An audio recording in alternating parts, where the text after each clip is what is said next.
S'il vous fallait un prétexte pour repartir en voyage, si vous cherchez la sérénité, si vous rêvez de découvertes et d'aventures, si vous avez envie de rencontres inoubliables et d'échanges authentiques avec un peuple aussi chaleureux qu'accueillant, alors vous avez trouvé votre destination. Laissez-vous porter par les alizés et rejoignez Dakar. À moins de 6 heures de toutes les grandes villes européennes, le Sénégal, pays de tradition et de culture, vous ouvre ses bras, prêt à vous révéler ses secrets les plus intimes. Au pays de la Teranga, l'hospitalité est reine et le sens du partage une seconde nature. Flâner sous les cocotiers des immenses plages de sable blanc de Casamance, parfaire son bronzage au bord de l'une des nombreuses piscines de Saly, c'est le Sénégal détente.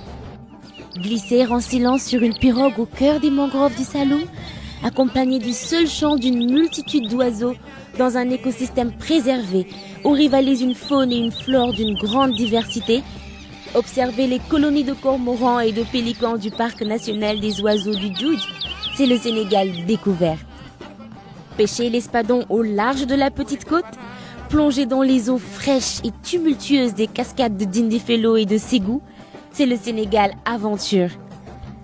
Partir à la rencontre des derniers lions du parc national de Niokolo-Koba, improviser un safari inoubliable dans les réserves de Bandia ou de Fatala et découvrir les grands mammifères africains dans leur milieu naturel, c'est le Sénégal nature.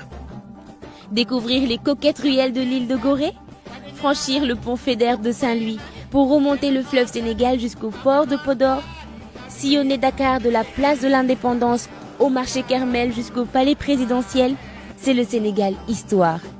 Le Sénégal est multifacette, chacun y trouvera son bonheur. Un Sénégal gourmand, fier de vous offrir son plat emblématique, le Thiéboudiène. Un Sénégal festif, où chants, danses et sports se partagent au détour d'une rue. Une destination moderne, qui bénéficie d'un réseau aéroportuaire et routier de qualité et dispose d'infrastructures d'avant-garde, aptes à accueillir nombre de manifestations commerciales, culturelles et sportives d'envergure internationale. Une destination sûre, réputée pour sa stabilité et qui s'apprête entre autres à accueillir le Forum mondial de l'eau et les Jeux olympiques de la jeunesse. Un Sénégal compétitif donc, qui offre tout au long de l'année une large gamme de structures d'accueil de qualité, adaptées à tous les types de budgets et proposant un large éventail d'activités aussi variées qu'étonnantes. Alors, n'hésitez plus, embarquez vite pour un Sénégal généreux, aux paysages authentiques. Le seul pays où les sourires rivalisent avec l'éclat du soleil. Bonjour à tous et content de vous retrouver. J'espère que vous allez bien et où que vous soyez, que la semaine s'est bien passée. Je me suis remis ici parce que je sais qu'il y en a beaucoup qui apprécient le chant des oiseaux en arrière-fond. Il y a un petit peu de vent, alors depuis 2-3 jours le vent avec la poussière sont revenus. Moins qu'il y a une semaine de ça, mais quand même on retrouve encore de la poussière un petit peu de partout. Et voilà, donc là aujourd'hui ça s'atténue un petit peu, il reste ce vent. Mais voilà, je pense que ça va y avoir une accalmie, logiquement. Alors tout d'abord, donc en introduction, je voudrais remercier Aminata en France qui m'a envoyé cette introduction donc pour faire la promotion du Sénégal. Je la remercie et hier c'est ce que je lui disais sur WhatsApp. Donc voilà, dès aujourd'hui, je la mets parce qu'effectivement je la trouve très bien faite. Ça suscite l'engouement.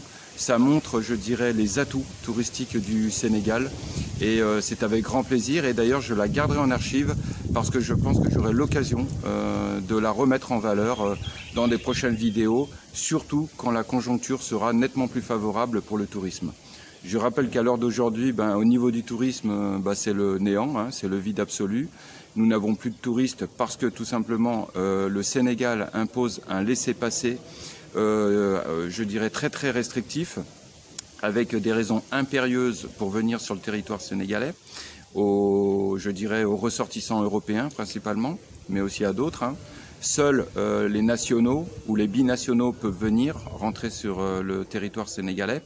Et puis parallèlement, pour la France, je ne sais pas ce qu'il en est pour d'autres pays, mais pour la France en particulier, il y a une interdiction de sortie de territoire. Donc ça fait qu'effectivement les ressortissants français à l'heure d'aujourd'hui sont doublement entravés pour venir sur le territoire sénégalais. quelques rares exceptions que j'ai eu l'occasion de croiser ici dans le cadre d'un mariage. Je pense à Lilo, un Belge qui est venu déjà 3 fois, mais vraiment de manière spécifique pour son mariage, et puis tout de suite dans la foulée pour faire les démarches pour ramener son épouse en Belgique. Et il m'expliquait que depuis d'ailleurs son premier passage il y a 4 mois de ça, les conditions ont été beaucoup plus restrictives, puisque maintenant il réclame, je crois, un document vissé ou tamponné ou certifié conforme par le ministère des Affaires étrangères sénégalais. Donc voilà, donc ça devient de plus en plus difficile.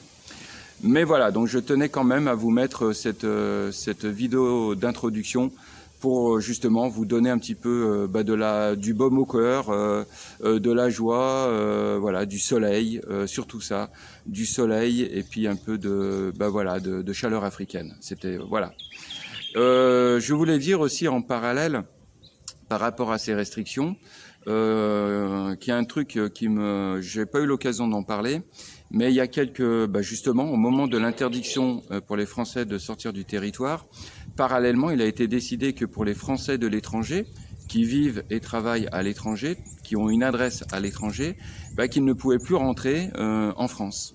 Sauf pour des raisons bien précises, et d'ailleurs je crois qu'elles sont très très limitées, je crois de l'ordre de 3 ou 4, ces raisons, dont un deuil ou alors une maladie très grave qui justifie notre retour en France. Alors je dois dire que cette mesure qui a été prise par le gouvernement français, je la trouve très discriminatoire. Elle me choque quelque part parce que je me dis, zut, on nous dit, nous, que les Français de l'étranger, nous sommes les ambassadeurs de notre pays, que nous sommes là pour donner une image positive de notre pays, que nous faisons tout justement pour améliorer les échanges avec les autres continents, les autres peuples, etc. Et puis, quand il y a un problème, quand il y a un couac sanitaire, on nous empêche de rentrer. Alors, vous me direz si je me trompe, mais je crois que c'est la première fois dans l'histoire contemporaine qu'un ressortissant français lui est interdit de rentrer sur son territoire, de rentrer vers la mère patrie. Voilà, donc je trouve ça très discriminatoire, injuste. Je sais que c'est une décision gouvernementale, que c'est pas le peuple français qui en a décidé ainsi. Et je garde ça en mémoire parce qu'un jour ou l'autre, je le ressortirai à ces gens-là si j'ai l'occasion de les côtoyer et qui se rendent bien compte de l'impact que ça peut engendrer ou du ressenti que ça peut engendrer à l'extérieur, surtout auprès des Français installés à l'étranger. Voilà, c'est ce que je voulais dire, c'est un petit message. Alors je n'en suis pas parce que j'ai vu des pétitions qui circulent sur les réseaux sociaux justement pour contrecarrer cette mesure. Je ne vais pas rentrer là-dedans, je ne vais pas signer de pétition, je le dis simplement à travers cette chaîne, je le dis droit dans les yeux. Comme quoi c'est discriminatoire, c'est injuste et je trouve pas ça correct, valorisant pour nous, les Français de la diaspora. Tiens, voilà, on va utiliser la formule que j'utilise d'habitude pour les Sénégalais, voilà, pour les Français de la diaspora. Je trouve que c'est injuste qu'on ne puisse pas retourner en France là. Donc moi je suis bloqué ici, alors ça va, j'ai pas de contraintes qui m'obligent à rentrer en France. Sauf si je tombais gravement malade ou si, je sais pas, malheureusement un décès au sein de ma famille. Mais il n'empêche que voilà, je ne peux pas rentrer. Voilà, je ferme cette petite parenthèse. Alors, depuis il y a 15 jours, où là aussi j'ai quelques informations à vous donner, pertinentes, comme toujours, j'essaye de vous trouver des informations qui servent. Alors cette information, elle n'est pas très joyeuse, mais il faut l'aborder parce qu'il faut le savoir. Il y a une quinzaine de jours de ça, donc j'ai perdu un bon copain. D'ailleurs, j'en avais parlé dans la vidéo. Je rendais hommage à Jean-Luc Fosset, qui était décédé ici accidentellement. J'ai eu des informations sur les circonstances, mais bon, je ne vais pas les divulguer. Mais bon, c'est un peu flou et c'est accidentel, voilà. Mais voilà. Donc, et en fait, ce qui s'est passé, c'est que son frère, qui vivait au Maroc, est venu en urgence pour traiter. Et ce qu'il me disait, c'est qu'effectivement, il a été confronté à beaucoup de complications, puis surtout de choses qu'il ne maîtrisait pas ici, les démarches administratives sénégalaises, etc. Donc, ce que je voudrais vous sensibiliser là-dessus, c'est que si vous vivez ici au Sénégal, mais même peut-être dans d'autres parties du monde, mais là, je vais parler du Sénégal, anticipez ce genre de choses. C'est-à-dire, constituez-vous un dossier dans lequel, malheureusement, mais il faut le faire, qu'en cas d'accident grave ou en cas de décès, les personnes à contacter, les démarches administratives, c'est-à-dire que voilà, mettre un petit peu tout ce que vous avez ou tout ce qui vous concerne pour que les gens ou les proches de la famille puissent intervenir. Et il faut savoir une chose importante, parce que Jean-Luc a été confronté à ça, du moins le frère, c'est qu'ici au Sénégal, quand vous devez être enterré ici, c'est le cas de Jean-Luc, il a été enterré ici au Sénégal, sur la petite côte, le choix est binaire, c'est-à-dire que vous serez soit enterré dans un cimetière musulman, selon vos convictions religieuses, ou dans un cimetière qu'on appelle ici catholique, chrétien.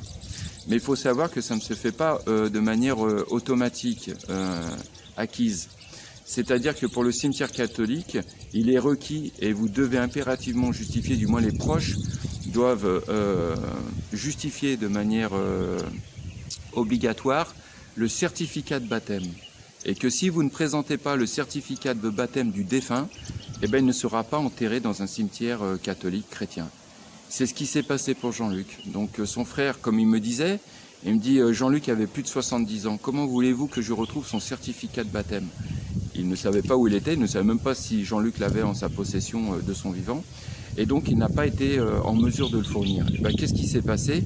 Alors ça va vous choquer, certainement, certaines personnes vont certainement être choquées, mais sachez que c'est comme ça, c'est la réalité ici, et que ce qui s'applique à Jean-Luc pourrait s'appliquer aussi à un Sénégalais de souche, c'est comme ça, c'est une formalité. Ben, il a été enterré sur un terrain vague, donc il a été enterré sur un terrain vague jouxtant ou à côté du cimetière musulman et catholique. D'ailleurs, Pierre-Louis, un ami qui a assisté à l'enterrement, me disait que ça l'avait choqué vu les conditions. Mais c'est comme ça, effectivement, si vous n'avez pas de certificat de baptême, le défunt ne sera pas accepté dans un cimetière catholique. Pour les musulmans, et on ne demande pas un certificat, mais on doit attester, c'est-à-dire que des témoins doivent attester, je dirais, de la religiosité du défunt, à savoir que il était musulman, qu'il était pieux, qu'il faisait ses prières, etc. Et si la famille n'est pas en mesure de pouvoir présenter des témoins attestant de cela, c'est la même chose, le défunt ne sera pas accepté dans le cimetière musulman et il sera enterré dans un terrain à côté, avoisinant, mais en aucun cas dans le cimetière. Je rappelle également, c'est une chose, c'est comme ça ici, si vous êtes soupçonné d'homosexualité, vous ne serez pas ni accepté dans le cimetière musulman, ni accepté dans le cimetière catholique. Voilà. Donc je tenais à vous donner cette information-là. Si vous prévoyez de vous faire enterrer au Sénégal, anticipez ce genre de démarche et informez vos proches au sein de votre famille des documents requis, de ce que vous avez, etc. Et surtout de ce fameux certificat de baptême pour les catholiques. D'accord ? Voilà ce que je voulais vous dire comme information, puisque nous avons été confrontés à ça il y a une quinzaine de jours, et que malheureusement, pour Jean-Luc, beaucoup d'informations manquaient. Son frère a fait du mieux qu'il pouvait, mais bon, c'est dommage parce qu'effectivement, quand on a connu Jean-Luc, savoir qu'il est enterré sur un terrain vague où vaquent des cochons, des porcs, etc. Voilà, je trouve ça atterrant et bien triste. Mais c'est comme ça, c'est la réalité. Alors, concernant maintenant, pour finir, les élections consulaires. Donc, il faut savoir que le Conseil scientifique en France a donné son aval, son accord. Donc, les élections consulaires sont bien prévues et confirmées pour fin mai 2021. Donc, c'est une bonne chose. Je rappelle que je dois présenter une liste de 10 personnes derrière moi, 5 hommes, 5 femmes, avant le 15 mars. À l'heure d'aujourd'hui, sauf quoi qu'il me manque 3 personnes, 2 femmes et un homme. Donc si ça vous intéresse, n'hésitez pas à venir nous rejoindre. Ma colistière, donc c'est officiel, voilà, elle a été sélectionnée, elle a été choisie. Il s'agit donc de Aminata Fati, donc, qui est une youtubeuse, une entrepreneuse ici au Sénégal, qui comme moi fait de la diffusion d'informations, parle de son travail, de son ressenti en tant que femme vivant ici au Sénégal. Ce que j'apprécie, c'est qu'elle a la double culture, elle s'adresse aussi à la diaspora africaine. Et je pense qu'à nous deux, si on cumule un petit peu toutes les informations qu'on a données à nos communautés respectives, le résultat est colossal. Et je pense que bien peu de gens, je ne sais même pas s'il y en a en face, qui pourront nous prétendre à un résultat équivalent. Donc voilà, donc on se lance tous les deux. Nos chevaux de bataille, c'est très simple. une scolarité, les frais de scolarité qui sont exorbitants. Donc si nous sommes élus, nous allons nous battre pour abaisser, voire même obtenir à moyen terme la gratuité pour les enfants français de l'étranger. Nous nous battrons aussi également pour une couverture maladie, parce qu'à l'heure d'aujourd'hui, beaucoup de Français immigrés ou expatriés, comme certains aiment bien utiliser le terme, à l'étranger n'ont pas de couverture maladie. J'en suis un de ceux-là. Aminata également. Et je rappelle qu'elle est maman d'une petite fille, donc elle est confrontée aux problèmes de scolarité et aux problèmes de frais médicaux. Et à l'heure d'aujourd'hui, on évolue sans ces couvertures-là. Donc ça sera vraiment nos domaines, je dirais, de prédilection. On va se focaliser là-dessus. Bien entendu, vous allez me dire, oui mais Franz, attends, la France, elle peut pas tout payer. Oui, je suis d'accord, la France ne peut pas tout payer. C'est pour ça que je suis sensible au principe de droit, mais de devoir. C'est-à-dire que les Français qui vivent à l'étranger, s'ils veulent garder un lien avec la France, ils devront, je dirais aussi, avoir des devoirs et contribuer aussi à engendrer la richesse du pays. Donc, s'il faut instaurer un petit impôt, nous, à notre humble échelle, pour obtenir en contrepartie des droits, moi je suis le premier à le vouloir, voilà. Et puis surtout, ça sera la chasse à l'évasion fiscale, parce qu'on sait très bien ce que ça représente comme sol, c'est colossal. Et si on pouvait récupérer même déjà la moitié de l'évasion fiscale, on pourrait engendrer énormément de choses ici pour les Français de l'étranger, avoir des meilleurs services consulaires, une meilleure représentativité et surtout, des soins. C'est-à-dire des besoins basiques, parce que la scolarité et les frais médicaux, je pense quand même que c'est des éléments basiques que nous ne disposons pas à l'heure d'aujourd'hui. Si un étranger vient en France, même un sans-papier, c'est sans comparaison, n'est pas raison, je ne vais pas comparer, mais un sans-papier qui vient en France, on lui met à disposition durant son laps de temps où il est en France une couverture maladie, des droits. Nous, non. Nous, on est à l'étranger, nous, on n'a aucun droit. Donc voilà, on va falloir rééquilibrer un petit peu tout ça et savoir pourquoi nous, on dispose d'aucun droit. Et puis à côté de ça, on nous dit que nous sommes les ambassadeurs de notre pays. D'accord ? Voilà, c'était la petite parenthèse. De toute façon, j'aurai l'occasion d'en reparler, etc. Donc voilà un petit peu nos chevaux de bataille. La préservation de l'environnement également. Et puis surtout, améliorer cette image, je dirais, désastreuse de la France sur le continent africain. D'autant plus vers la jeunesse africaine. Il y a du travail à faire et moi je suis prêt à relever les manches pour contribuer à fournir cet effort-là. Aminata également, ainsi que tous nos camarades qui ont rejoint la liste. Donc voilà ce que je pouvais vous dire dans cette vidéo d'aujourd'hui. Je vous souhaite à chacun d'entre vous une bonne continuation. Prenez soin de vous. Je vois que le vent commence à se lever à nouveau. Et puis prochaine vidéo, comme toujours, dans une quinzaine de jours. Merci, comme a fait tout à l'heure Aminata, comme a fait hier Aminata en France, de m'envoyer des petites vidéos que je peux comme ça intégrer dans les vidéos, des petits clins d'œil de l'Afrique ou des petits clins d'œil du Sénégal. Sur ce, à chacun d'entre vous, à très bientôt. Dernière chose que j'oubliais effectivement, la France nous interdit à nous de rentrer, sauf si nous avons un motif impérieux, c'est-à-dire un décès ou une grave maladie, mais le Sénégal ne le fait pas. Les ressortissants sénégalais, le laissez-passer, ils obtiennent, et je ne sais pas s'ils ont besoin de faire une demande de laissez-passer, mais eux, ils peuvent rentrer au pays. On ne leur dit pas qu'ils doivent rester là où ils sont, et on ne leur dit pas qu'ils ne peuvent rentrer que s'il y a un décès ou ce genre de choses. Donc vous voyez, la décision qu'a prise le gouvernement français à notre égard, je la trouve largement discutable. Allez, sur ce, à très bientôt et prenez soin de vous. Salut, merci.